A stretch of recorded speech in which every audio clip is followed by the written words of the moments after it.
Today I'm going to be showing you how to make the perfect barbarian for Season 2 in Diablo 4.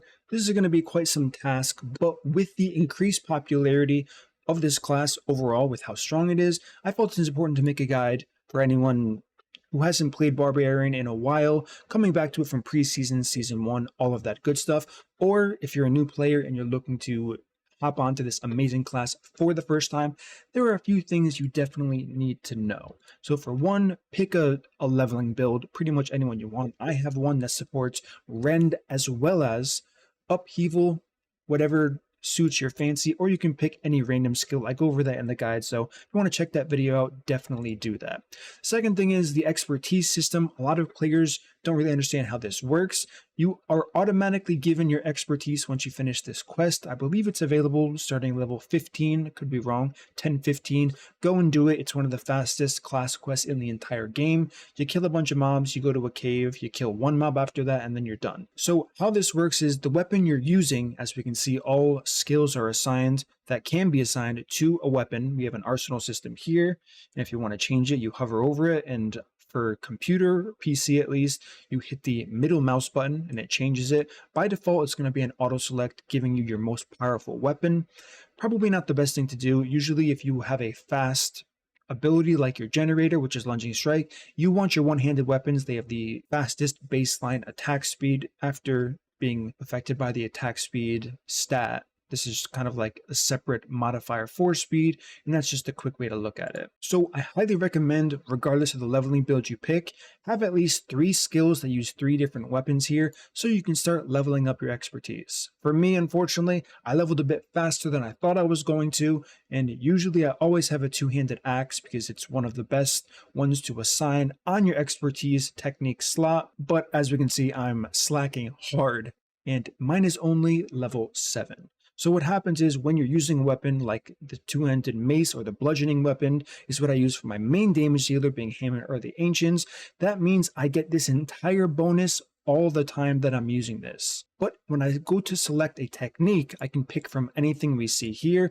and the icon's going to change. What does that mean? When I select axe, I get the top half of the expertise. I do not get the bottom half, which is additional bonus, 10% increased crit strike chance. I don't get that. We can see here once we hover over it in the technique slot that I only get the top portion, giving me multiplicative damage to vulnerable enemies. Outside of that, the only real advice as far as gearing your barbarian is health is good, armor is good, damage reduction while anything is good, injured, and when I say that I mean damage while injured, right here, damage while injured, and usually on the chest piece, damage reduction to close enemies.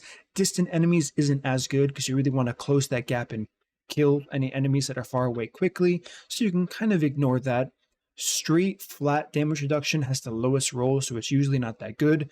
Maximum life, very, very strong with how we're currently building most of the meta builds nowadays. So once you focus on that, all that's left is how do you build damage in this game? Strength, easiest thing to build for damage. Crit strike damage isn't as good. Damage while berserking is extremely strong. It's not as strong early on into the game because it requires a Paragon board legendary node to really take off.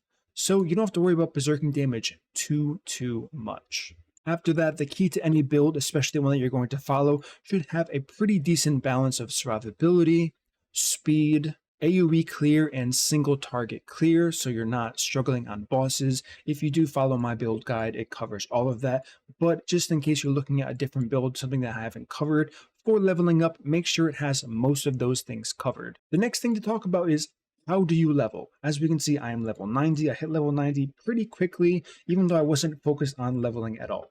So the first thing I would recommend when you start the game, do the seasonal quest, which I still haven't finished yet. You have to do, I think, 4 steps. Once you unlock the vampiric powers, you will know you've unlocked it once you get this tab here, and you can see this. Once you can see this, that means you have your vampiric powers. And the best ones to get, pretty much baseline, is Necromancer. It's just OP, right? It scales crazy early on. It's a heal. It's damage based on your health, which is why we're stacking health. There are other reasons why we're stacking health, of course, but you get this one, it's pretty much GG. You can just read the other ones and see what's good for the build you're using. Most build guides will have this covered with whatever they're talking about and saying why this is good, but honestly, none of these are too complex where the average player can't just give it a quick read and say, okay, that looks pretty strong. So once you've gotten that far onto the quest line, doing the 4 or 5, however many quests it is, head to Domain Tunnels, also known as Dopamine Tunnels. From here, I would stay in here until probably level 25-ish, right? It's not going to take you that long. It could get kind of boring. You don't actually complete the dungeon. You clear it, you don't free any of the prisoners, and once you've killed every mob you see, you teleport out, you hit this map menu, you click this, then you hit the reset dungeon button, reset dungeon, hit accept. It will reset the instance and you can teleport back inside and it's going to be a fresh instance. So once you've done that for about a half an hour, this is when I would head straight to the vampire zone. The vampire zone I'm referring to is whatever's in green. It's up all the time and I believe it lasts for an hour. This is the most OP way to level. It increases your vampiric powers. It gives you insane gear. It's the jack of all trades. You get everything from this zone. The only thing you don't get from this zone, you get from Helltide, which is a separate event that you're going to wait for World Tier 3 and 4. Now for Barbarian specifically, the question is, when do you go to World Tier 3? When do you go to World Tier 4? It depends on how confident of a player you are. For World Tier 3, you can go at level 30, you can go at level 40. It's really up to you. Going to World Tier 4, you can go, I would say the earliest you would ever want to go is level 50, which can be done with the current build.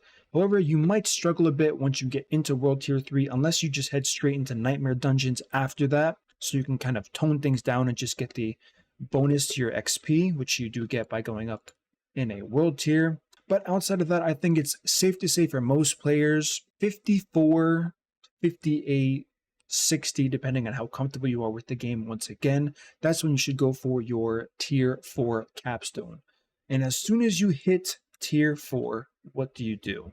This seems to be an area where a lot of players struggle with. They're not really sure what they should be doing when this does come up.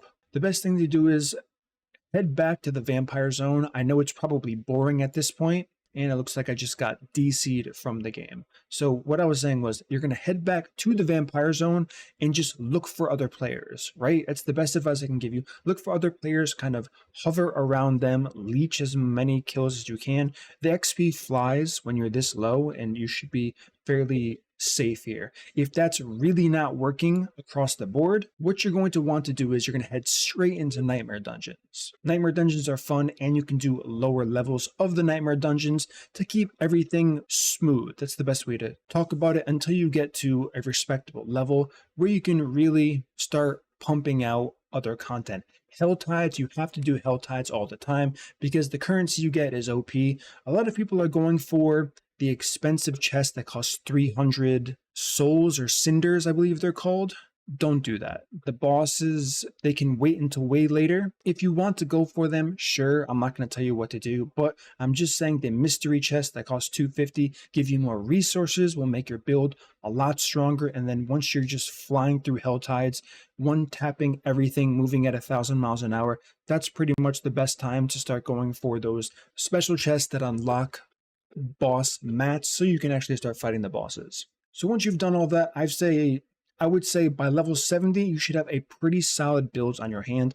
Probably earlier, 60 to 65, you should have the core basics of your build, and from there you should start going into fine-tuning mode. Look exactly for the bosses that you know you have to farm, then start farming the mats you need to get the materials to actually fight those bosses, and from there just let it spiral. I've had so much fun this season. I think they actually killed it, to be honest. Maybe I'm being biased. I haven't seen too much negativity. There are still things wrong with the game, don't get me wrong, but it's looking pretty solid across the board as of right now. I haven't run out of stuff to do and I'm level 90. I still have a ton of things that I have to do. Even if I wasn't swapping builds, which I currently am, there's just so much left to do. Farming the bosses is fun. The boss encounters themselves are actually pretty fun.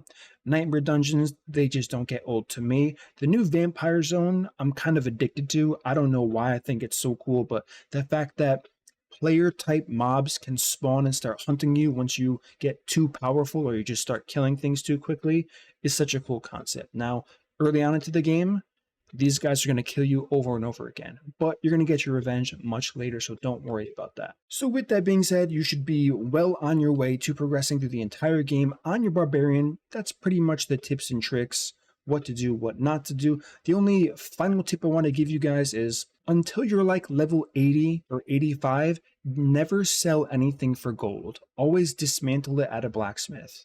All of your gear, dismantle. You need all of those mats. Once you have been doing it for 80 levels, then you can start selling it for gold. Maybe even then you won't be ready yet, but I would say 80, 85, 90, that's when you can start selling things for gold. Tree of Whispers, doing those quests along the way, gives you a massive amount of gold, but you're going to start running out of things quickly if you do plan to reroll your gear. So with all that, that's going to conclude this video. If you enjoyed this content, smash that like button, subscribe, hit the notification bell, and I will see you all in my next upload.